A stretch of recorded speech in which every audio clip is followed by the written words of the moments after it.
Hi, everyone. Today we are going to do Chapter 5, Personality Traits that Lead to Success. Key personality concepts for today. What are individual differences? Let's think of some examples. These include personalities such as extroverts, introverts, and agreeableness. What are individual level work outcomes? Some examples of this are job performance, productivity, job engagement, job burnout, absenteeism, and creativity. What is personality? What is the Myers-Briggs Type Indicator? What are the big 5 personality dimensions? What effect do they have on behavior in the workplace? What are the dark triad? Discuss how the concepts of core self-evaluation, self-monitoring, and proactive personality contribute to the understanding of personality. What is personality job fit? Let's look at what personality is. Personality is the sum of the total of ways in which an individual reacts to and interacts with others. Personality is a dynamic concept describing the growth and development of a person's whole psychological system. It's important for 3 reasons. It predicts individual thinking patterns and behavior tendencies. It's difficult and impossible to change, and it's developed throughout our entire lives. Think of your friends or coworkers and describe them. What ways did you think of describing them? Maybe fun, hardworking, lazy, outgoing. In organizational behavior, we organize these characteristics into overall traits to describe a person's personality. Managers need to know how to measure personality for advantages in the recruitment and hiring process. What do you think are the 2 traits most successful business people share? Emotional intelligence and conscientiousness. Why are personality tests important? Personality tests are useful in hiring decisions. They help managers forecast who is best for the job. 89 of the Fortune 100 companies and 57% of all large US companies use them. This includes Xerox, McDonald's, and Lowe's. Schools such as DePaul University have also begun to use personality tests in their admissions process. Personality tests are useful in hiring decisions and help managers forecast who is best for a job. Self-report surveys are the most common ways of testing. It's prone to error as people rate themselves higher on desirable traits. Personality traits. What are personality traits? These are enduring characteristics that describe an individual's behavior. Early research tried to identify and label enduring personality characteristics, traits, as shy, aggressive, submissive, lazy, ambitious, loyal, and timid. Now let's look at the personality frameworks. The popular model is the Myers-Briggs Type Indicator, or MBTI. This is a personality test that taps 4 characteristics and classifies people into one of 16 personality types. This is most widely used personality assessment in the world. It is a 100-question personality test that asks people how they usually feel or act in different situations. Respondents are classified as extroverted or introverted, or E or I, sensing or intuitive, S or N, thinking or feeling, T and F, or judging and perceiving, J or P. There's a test here to try yours for free. Extroversion versus introversion. What does extroversion and introversion mean? Extroverted describes people who are outgoing, sociable, and assertive. Introverted describes people who are quiet and shy.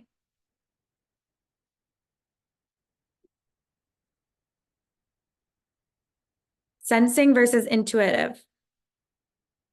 Sensing describes people who are practical and prefer routine and order, and they focus on details. Intuitive describes people who rely on unconscious processes and look at the big picture. Thinking versus feeling. Thinking describes people who use reason and logic to handle problems. Feeling describes people who rely on their personal values and emotions. Judging versus perceiving. Judging describes people who want control and prefer order and structure. Perceiving describes people who are flexible and spontaneous. Some weaknesses of the model is it forces a person into one type or another. There's no in between. Also, the reliability of the measure. There's difficulty in interpretation, and the results tend to be unrelated to job performance. Therefore, we should use the Big Five instead for choosing job candidates. Take a moment to go do these tests and learn more about yourself. The Big Five personality model. This is put into OCEAN for short to help you remember it. The Big Five model is a personality assessment model that taps 5 basic dimensions. It proposes that 5 basic dimensions encompass most of the differences in human personality.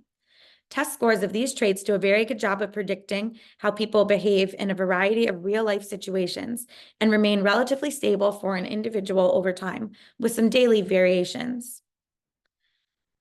Openness to experience. What is this?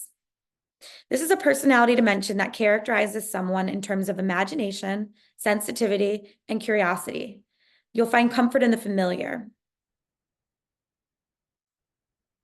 Conscientiousness. This is the best overall predictor of job performance. This is very important to remember. It's the best overall predictor of job performance. Personality dimension, it's a personality dimension that describes someone who is responsible, dependable, persistent, and organized.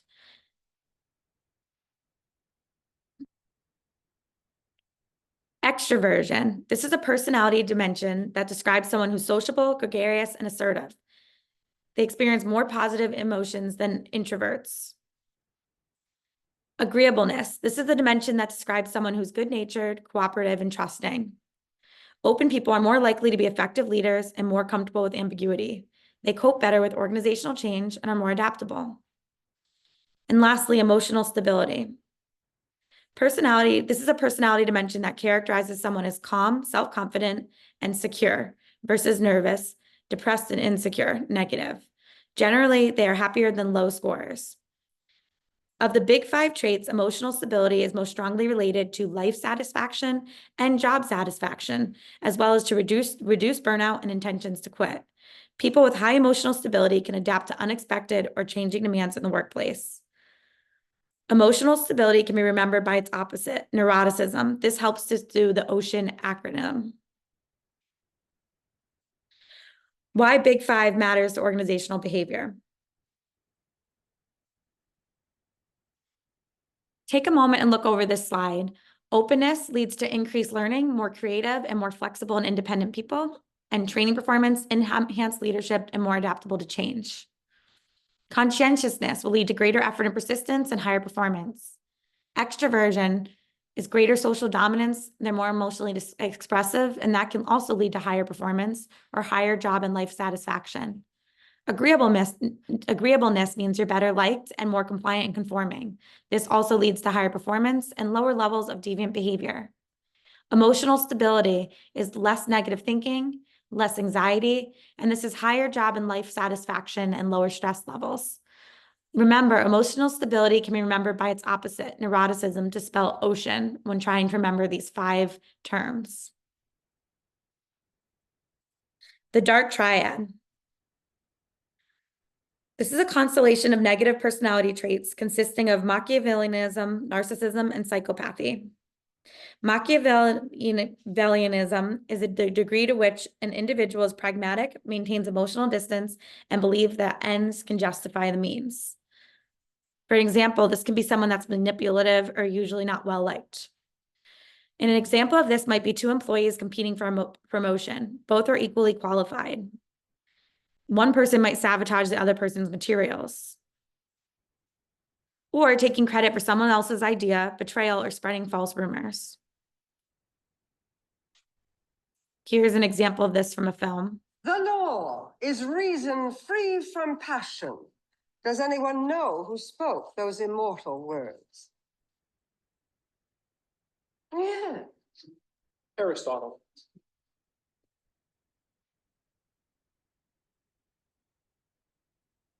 Are you sure? Yes. Would you be willing to stake your life on it? I think so. What about his life?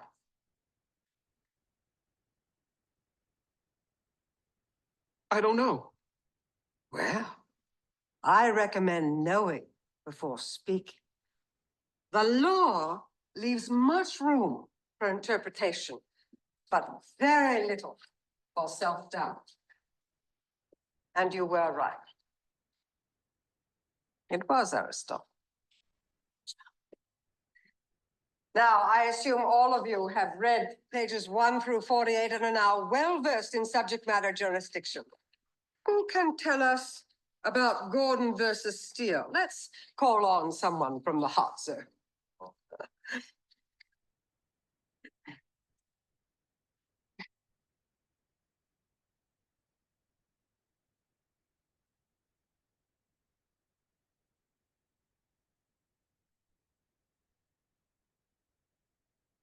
Al Woods. Oh, actually, I wasn't aware that we had an assignment. Oh.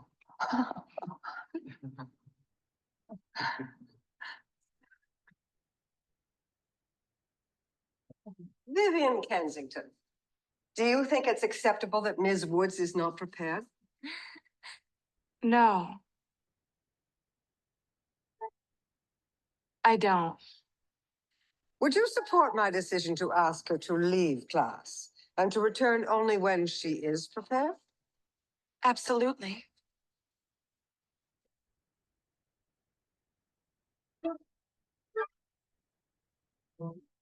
So as you can see, Vivian is a good example of this. They're competing for an internship in this class and for the top grades and are very competitive as it's law school. Narcissism. This is the tendency to be arrogant, have the grandiose sense of self-importance, require excessive admiration, and have a sense of entitlement. This tends to think, people in this category tend to think they're overqualified for the position. Psychopathy. This is a tendency for a lack of concern for others and a lack of guilt or remorse when their actions cause harm. They gain themselves power in the organization, but not towards healthy ends. An example of this is a lack of empathy, making false promises to clients to secure business deals.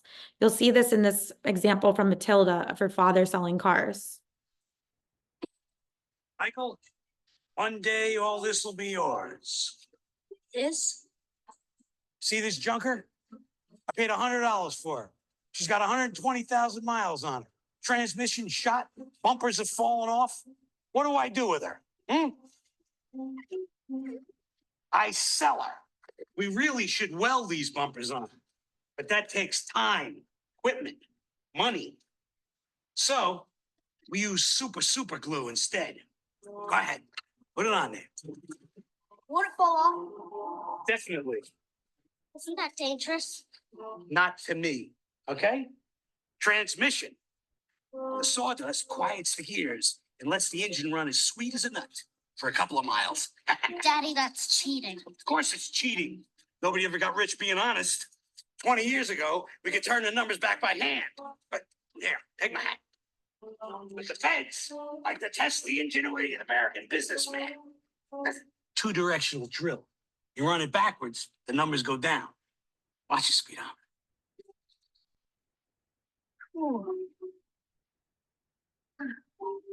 See? Yeah. Daddy, you're a crook. What? This is illegal. Yeah, keep drilling. Do you make money? Do you have a job?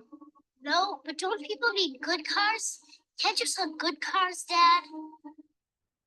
Listen, you little wiseacre. I'm smart, you're dumb. I'm big, you're little. I'm right, you're wrong. And there's nothing you can do about it. So as you can see, that example from Matilda is another example of psychopathy, the tendency for a lack of concern for others and a lack of guilt or remorse when actions cause harm. All of these traits can harm an organization's financial performance. One other trait that's been added to the Big Five is H. This stands for honesty and humility.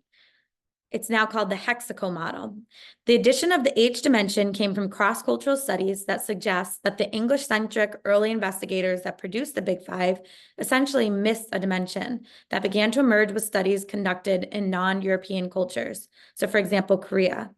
The age dimension corresponds to people who are sincere, fair, modest, and humble.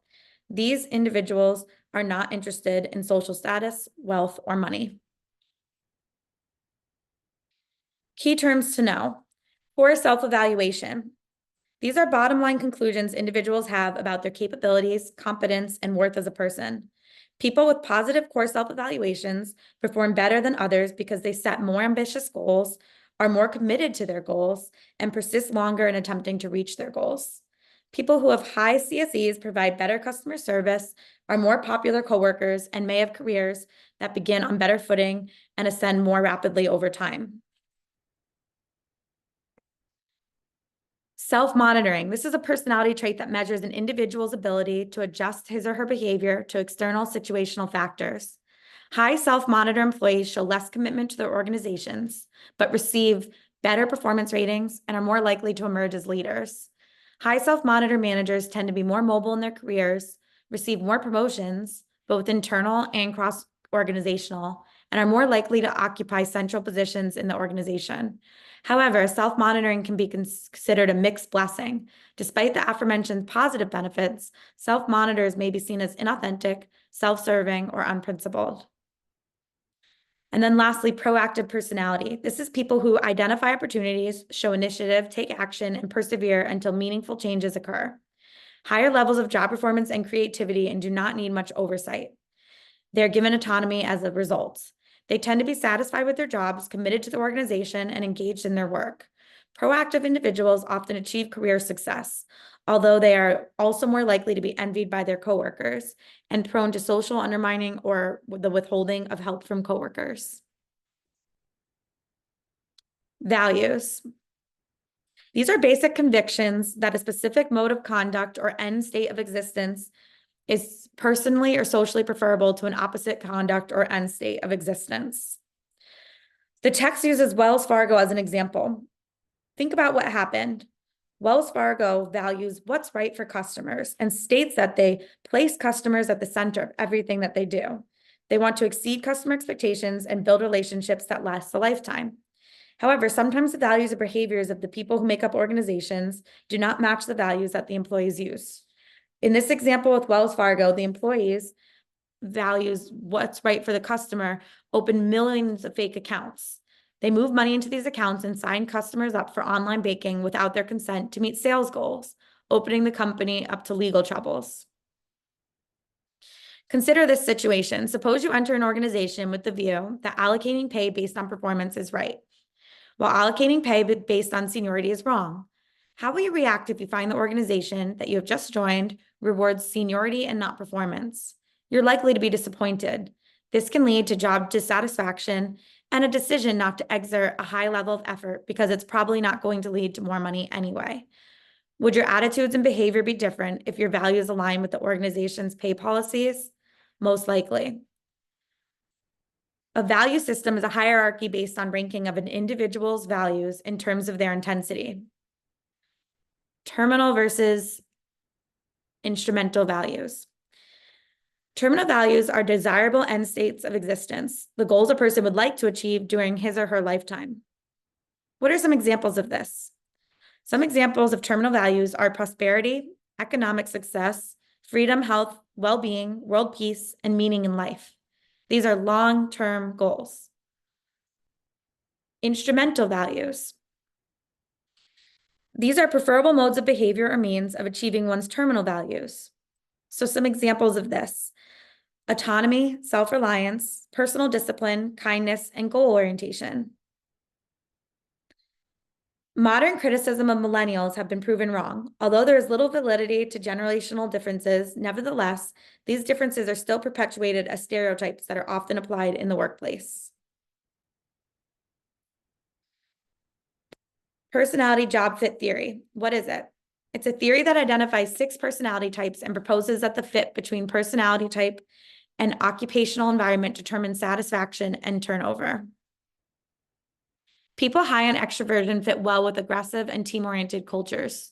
People high on agreeableness match up better with a supportive organizational climate than one focused on aggressiveness. People high on openness to experience fit better in organizations that emphasize innovation rather than standardization. Holland's typology of personality and congruent occupations. This is a widely used framework for matching individuals' personality traits with suitable career choices. Holland proposed 6 personality types and the corresponding work environments. For more information, visit the site. An example of realistic, this might be carpenters, mechanics, farmers, or engineers. Investigative might be scientists, researchers, analysts, or mathematicians. Artistic, this might be artists, musicians, writers, or designers. Social, these might be teachers, counselors, nurses, or social workers. Enterprising, these are salespeople, managers, entrepreneurs, and politicians. And an example of conventional might be accountants, data analysts, administrative assistants, and librarians.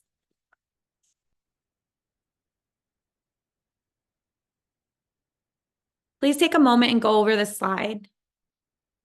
This shows more examples and the personality characteristics that go with them. Implications for managers. As a manager, you are more likely to appreciate, evaluate positively, and allocate rewards to employees who fit in, and your employees are more likely to be satisfied if they perceive they do fit in. Plan to objectively consider your employees' performance accordingly. Consider screening job candidates for high conscientiousness, as well as the other big 5 traits, depending on the criteria your organization finds most important. Other traits such as core self-evaluation or narcissism may be relevant in certain situations. You need to evaluate your employees' jobs, their work groups, and your organization to determine the optimal personality fit. And that's chapter 5 on personality.